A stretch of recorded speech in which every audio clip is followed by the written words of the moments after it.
Welcome back to Calculus 1 with 3. If you remember last time, we talked about functions, and today we're going to discuss the easiest way to visualize what a function does, and that's through graphing equations.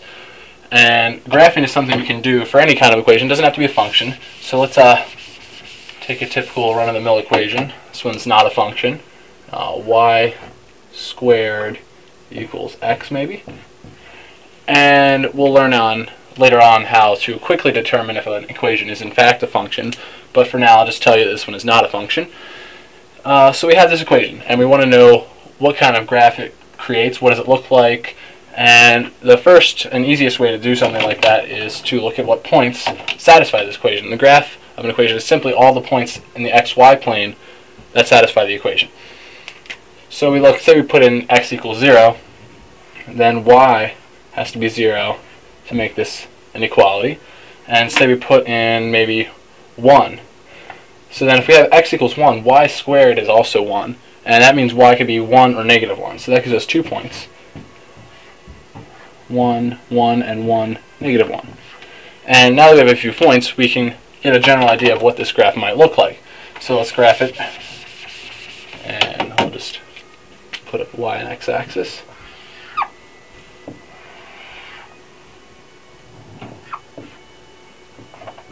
And a few tick marks.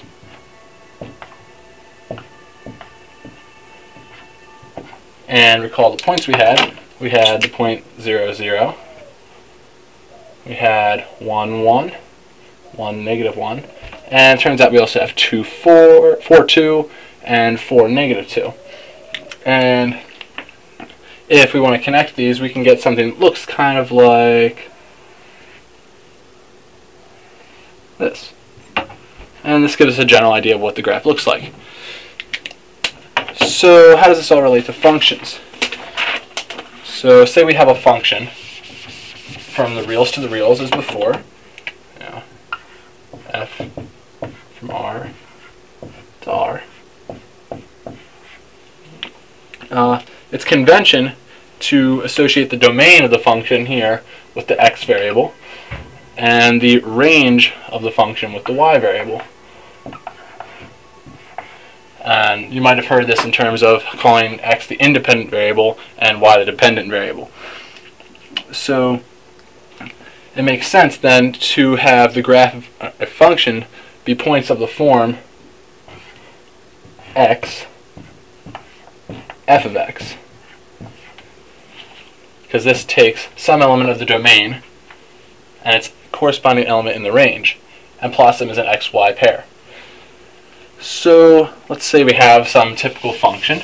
Let's see what this would look like. Here's x. I call it, this is the domain. And here's y, the range.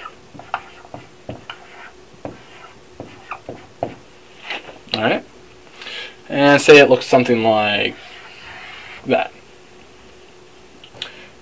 So by this convention, we can actually use the graph of an equation to determine whether the equation itself is a function. Recall that a function can't have something in the domain that has more than one element in the range that gets mapped to by the function. And the graph tells us clearly what the function sends each element of the domain to.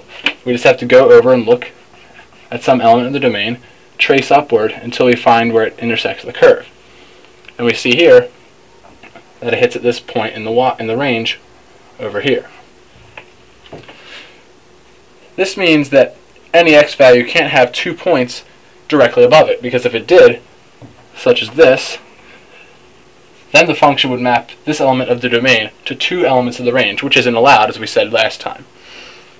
Thus, if any vertical line, no matter where we put it, intersects a function, it can intersect it in only one point, otherwise it wouldn't be a function.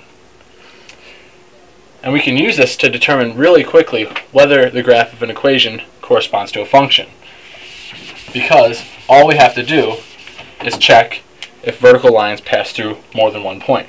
And if there's any point on a graph where a vertical line can pass through in multiple points, it's not a function.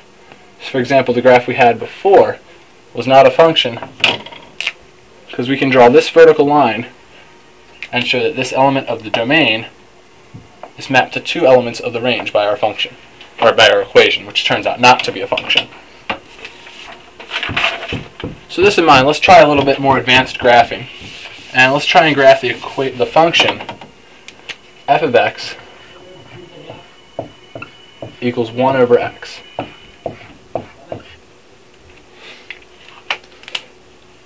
So sometimes you just have to sit and think about it. Let's draw some axes first and think, what happens if we put a really big x number in? If we do that, 1 divided by a big positive number gets really close to 0. So it's going to be very small as we get lower. But if we put a really small positive number in, we'll get 1 over something like 0.01, which is huge, like 100. So for very small values of x, we get very large values of f of x. So this gives us something like this. Similarly, if we put in a very large negative value for x, we'll get a very small negative value for f of x, corresponding to something like this. And if you put in a very small, that means close to 0, negative value, we will get a very large negative value for f of x. So we get something like this. Notice that the graph has no y value at x equals 0, and this is because 0 is not in the domain of f. Therefore, it doesn't map to any element of the range at 0, and there's no point on the graph at x equals 0. Next time we'll look at graphs of a few specific types of functions that are useful in many situations. For example, lines, parabolas, and circles. But until next time, take it easy.